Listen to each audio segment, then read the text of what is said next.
And in a chase sequence, as I've said before in these games, as soon as you die, it loses all of its value. He's To so do it mad. again. Huh? Kaboom. Hello, YouTube! Today, Markiplier did the unthinkable. He had a negative opinion about a video game. Markiplier's so unproblematic that his biggest problem is having a negative opinion about a video game. Imagine. Animation's good. I'm starting with the positives. I'm starting with the positives here, all right? Okay, Bro, I can already tell he's mad. bear with me. Animation good. Clearly, art quality very good. The movement isn't quite as good. The mechanics I don't find fun. The switching hands, probably there's an easier way to do it than just like the scroll wheel, which I was doing. I'm sure, but still, it's not even just that. It's that it is slow. Oh, it's slow, yeah. To do that. My opinion was that the hands and stuff were way more like snappy with movement than chapter 4. Like sometimes, like if you'd use like one of the hands, it would do the extendo and it would miss way more than it does now. It seemed like whatever like box they have that it like sticks to is better. And also they made the puzzle a little easier by having the electric ones, like the wire, be sticky so that you don't have to stay at the same height. Like the electrical wire that you use from your hand now can basically automatically stick so you don't have to redo it on like a lot of times. So I thought they actually added in some quality of life things to some of the mechanics. So I guess I have a differing opinion here. But I also like the mechanics from all the other Poppies games. So I'm biased, okay? And this is his opinion, which he's allowed to have. It is like to switch is it's slow, right? I see no reason that couldn't be instantaneous. Literally just like I agree. I agree with him here. So while I like the switching hands and everything, I do completely agree that when you have to scroll the mouse wheel and go back and forth, it gets very frustrating because also you have what, like 4 or 5 hands now? They did combine one of the hands, right? It's like I think the electrical one can be used with any of your hands if you touch a switch. Isn't that it? And then the flare gun you don't have anymore, I think either. So they did make it so you have less, but it's still a lot of hands to scroll through. You know, do the right thing. You know, because you have like the hot and cold one. I think the big thing that slowed it down was that when you use the cold to freeze the poppy goo, you now have to use the pressure one. So it's a 2-step process, which slows down everything because I don't think there is any other mechanic in any of the games that has a 2-step process that requires 2 different hands in order to like clear something or get past an object. So I do think that like also adds to it, like being a problem.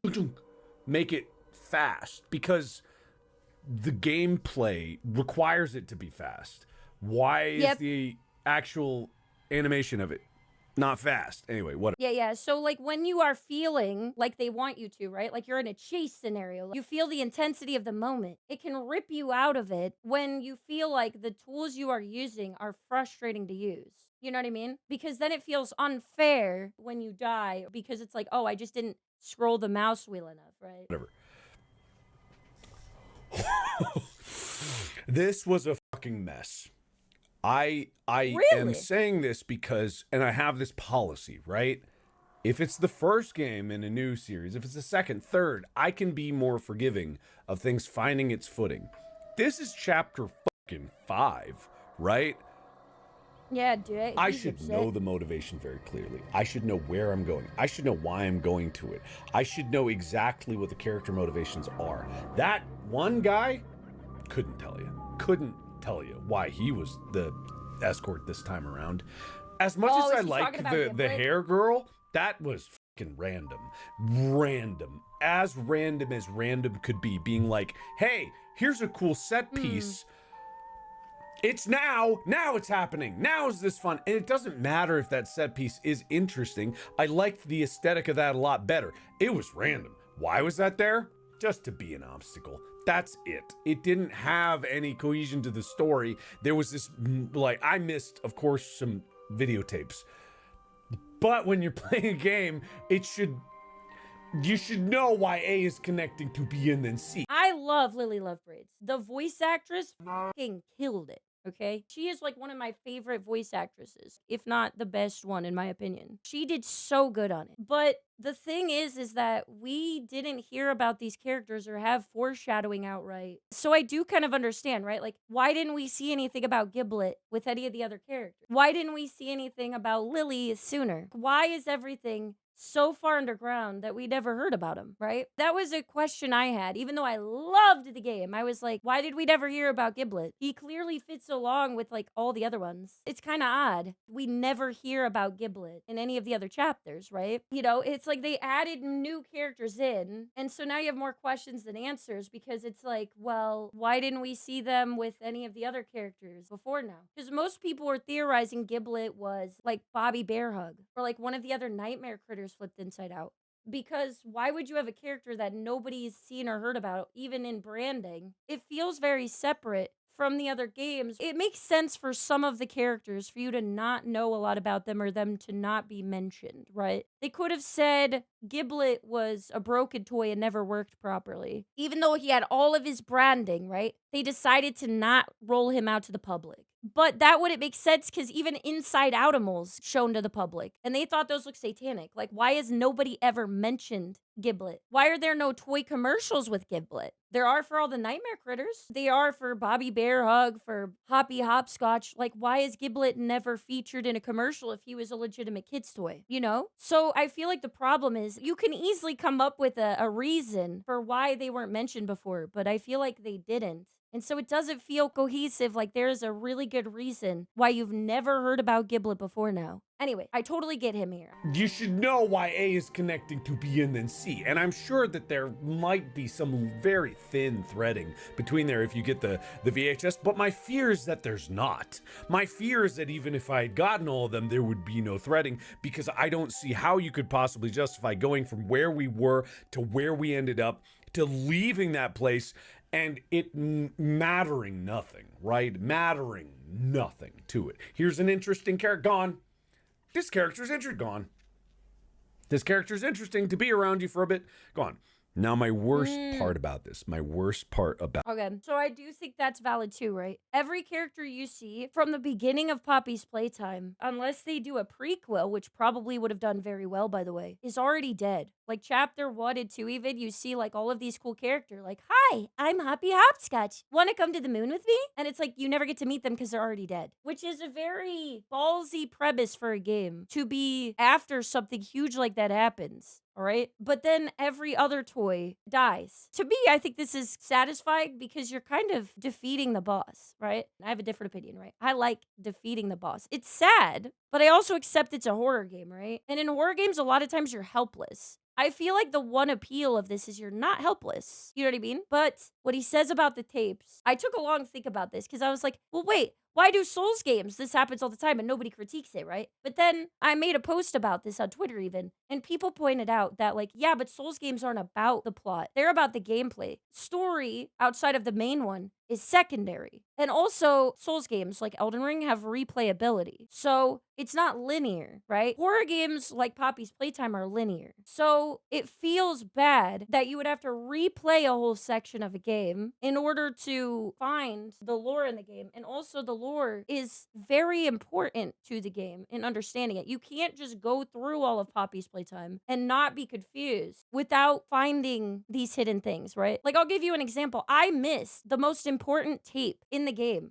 in my playthrough. And I had to go on YouTube and I had to look up the Leith Pierre tape, which is one of the really important ones having to do with Ludwig. And I also missed the prototype with Ludwig as well, which are arguably the most big lore drops in the game. And I just missed them because I didn't see them even while looking for them. I admit, I love Poppy's Playtime, even if it has flaws. But when I think about it, right, I do think that it drives people away from a game if they have to go on YouTube to find some of these locations they miss, when it is such an important part of enjoying the game or understanding what is happening. They need to make them like in front of your face. They cannot be missable. I got mad, I think it was in chapter 4. when there was a chase scene and there was a tape and I flew by it and everyone's like, Rosie, you missed a tape. Everyone knows there's a tape there. And I was like, well, it must not be important if it's like in the corner during a chase scene because like obviously a lot of people are going to miss that, you know? So I do think that's a big problem. I like the tapes. I think they're really cool, right? I also think it's interesting because other games in the same genre do this. Like FNAF does this. So it's kind of interesting he's crashed out about this game. I don't know if he's ever crashed out about FNAF doing this too. But this is something like you would argue that like FNAF walked so other mascot horrors can run. And they do that too, I think. So it's just kind of interesting. I don't think it's a good thing, by the way, on any of them, but yeah. About this, for me personally, is I don't know if the developers of this game think it's just their thing. We're the chase sequence game. We're the game of chase sequences. We are the chase sequence game. That was in the first one and people loved it. And then the second one, remember when Mommy Longlegs was chasing you? Oh, you fucking nuts. Remember the third one when we put more chase sequences in? Remember the fourth one, the chase sequences. Maybe we'll tone down a little bit for the fourth. Fifth one, chase.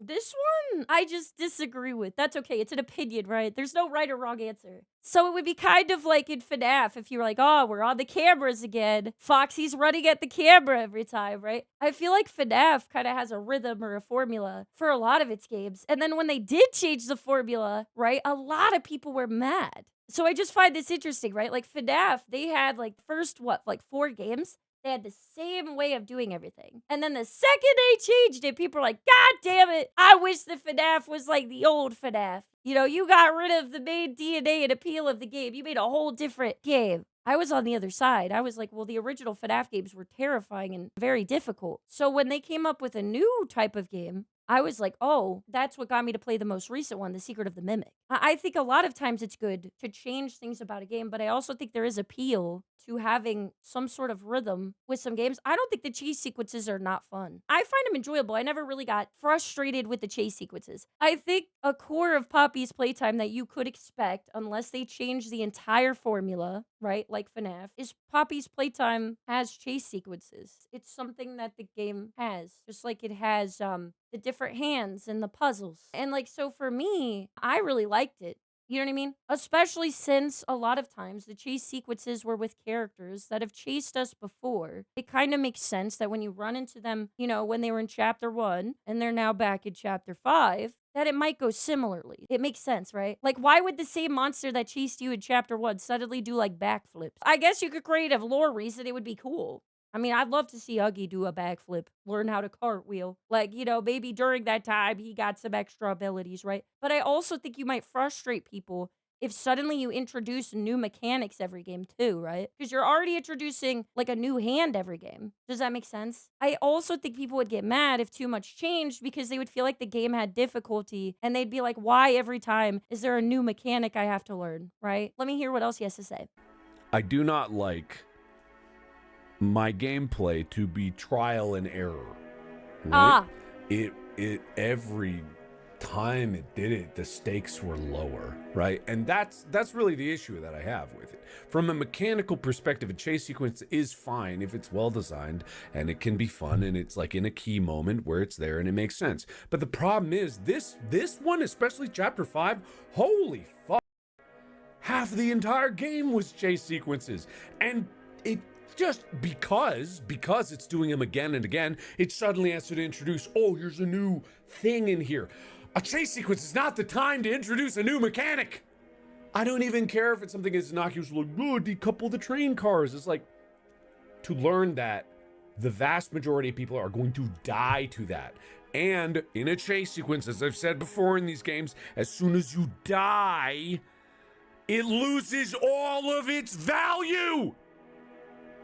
To do it again to go through it and be like, It feels very cathartic, okay? Because I've felt this way about other games. Not Poppies. I really like Poppies, okay? I'm a little blindsided because I loved this game so much, and because from the bugs I experienced at 4 and the improvements it made from 4 to 5 were so good. I have to say that my number one argument is they improved so much from 3, or so much from 4 to 5. That's my biggest argument, but he's not wrong. Poppy's playtime in most chase sequences, I know you do die and you have to like remember, like, okay, I go left, then right. It's kind of like a memory game in a way, right? Most chase sequences I have seen in games are all trial and error. Like, if there is one you guys can think of, like, feel free to leave it in the comments or let me know. I can't think of a chase sequence in any horror game that isn't trial and error, even if it's completely different setup, right? Like, even Outlast and stuff, if you're getting chased, it's trial and error, figuring out, like, what hallway to go down, how to do it fast enough, how to not run into things, what to jump over, you know? And I would even say compared to, what was it, the first Huggy chase that you get, the ones in this game were way easier. They were not as long. Like, I remember the first Huggy chase sequence. It was like I would sometimes forget and have to try even more times because even after I figured out which way to go, I'd forget because it was longer. And whereas in Chapter 5, I died a few times, but I never felt like, oh, this is so long, I forget which way I needed to go. At least in my opinion, may have tried to make the chase sequences easier to do. Like, they tried to increase the quality of life by making chase scenes shorter. And I do think that compared to the first Huggy chase scene, that it was easier. That's just my opinion. I also did notice, like I said, that they tried to make improvements to the hands, the hand mechanics, the grab pack, because I noticed that, like, margin of error was smaller. Like, they made the hitbox in order for it to latch on better. They got rid of some of the extra hands and combined it with the electric one. And they also made it so, like, the electric wire would stick to things, which made that way easier to do the puzzles. I also really liked that, unlike Chapter 3, I didn't feel like the puzzle looks like you should solve it one way. It's actually meant to trick you, and it's meant to be solved a way different way. And so you try to solve it the way that it looks like you should solve it. Like, basically, they give you misleading yellow paint, is kind of how I felt in Chapter 3. And even though I loved Chapter 3, it was my favorite, I really didn't like that. First, the electric thing, then the platform, and then another thing. And so I should do this one first, then the other thing. And it's like, oh no, they just did that to mislead you. You need to go up on the platform and do it a whole other way. And that is the gimmick for like a lot of the puzzles in Chapter 3, is what you see looks like the yellow paint is actually meant to trick you. And if you ignore that and do things like backwards in the order of operations, you'll end up solving the puzzle. They did not do that here. So I could tell that I think they took the criticism from the puzzles kind of being counterintuitive this game, because I was never stuck on one and pissed off nearly as much as I was in Chapter 3. So all I'm saying is, because I played them all so close together, and also, you know, Mark could be experiencing burnout too. A lot of people feel like this should have been the last intro to the game, right? And when something overstays its welcome, sometimes it feels tiring when it doesn't do anything new, right? Some people will feel like that. That is the risk you take for prolonging a series. Like, for example, a lot of the original people that were working on Poppy's Playtime left after Chapter 3, which is why 4 felt so rushed and had so many bugs. There's at least 3 or more people that were like a really important part in Poppy's that left after Chapter 3 because of like disagreements or something. Anyways, I found so much improvements to the game that I noticed, right? And I think that his opinion and my opinion can coexist, right? They could still have these problems and they should listen to him, even if, you know, I could recognize maybe more than him because I didn't take a year off or more from playing the last game. I played them all back to back to back. So I think that's also why I could really tell that they made gameplay improvements, from the puzzles to the hand and how it works. I do think they tried to make the games less frustrating, but I do think he's still right. oh, I remember how this goes now. Oh, I've learned this now. The whole point of a chase sequence is to be a climactic moment where the stakes are very high and you have to quickly think on your feet of all the mechanics that you've mastered through the entire experience that you've been doing it. And if you fail, it's your fault as the player. If you fail in that moment, it's your fault because you didn't apply the mechanics that you've been learning the entire fucking Oh, game. I see. Big dumb. And You're it a big had dumb. that. Does it ever feel like that anywhere, though? I'm trying to think of one chase sequence where I felt like I could have genuinely gotten it the first time. And it was not trial and error and memorization. Where it's like you could go left or right, but the correct answer is left. So if you go right, you die again. And you're like, okay, next time I'll remember it's left. I've played a lot of games with chase sequences, and I actually like them. I don't mind restarting them. I think they're fun. Mark is the king of horror. He has probably played more horror games than me. Is there a game where this is true? Where you could beat it on the first one? Because, like, I find it interesting that he doesn't like dying as a consequence to, like, find out a mechanic. He's the king of FNAF, and FNAF does this. And maybe he got tired of FNAF for those reasons too, right? That could also be a reason for his burnout, is having played so many hours of games that do this and eventually feeling like, come on, man, change the formula, right? Because obviously FNAF, the older type of game, is now in a different format. So maybe, you know, that's why. But just interesting to think about. That. I'm not even saying it didn't have that, but it's like, oh my God, enough! Man, he's pissed. Enough. Tired of it. Tired of it. So tired of it. I'm so tired of it. And frankly, I think that there was like emotional core here that was trying to shine through. And it's like I wanted to be in it, but by the time I got there, I didn't care. I just didn't care. And yeah, I'm hungry. Yeah, I'm grumpy. I'll admit that. I'm not giving this a number rating. I'm just saying thoughts. So put that. Man, he's hangry too bad. He should have ate something, bro. If I'm ever hungry during a video game, I'll just tell chat, like, I'm fucking ordering food. This poor man is playing a horror game that has a bunch of puzzles in it, and he's hungry. I'm not engaged in any puzzle if my stomach is not full. I will hate my life. That bias into whatever you're taking in out of this. But I think that even if I wasn't hungry, I'd be saying the same things, but nicer. I would be saying the same things, but nicer.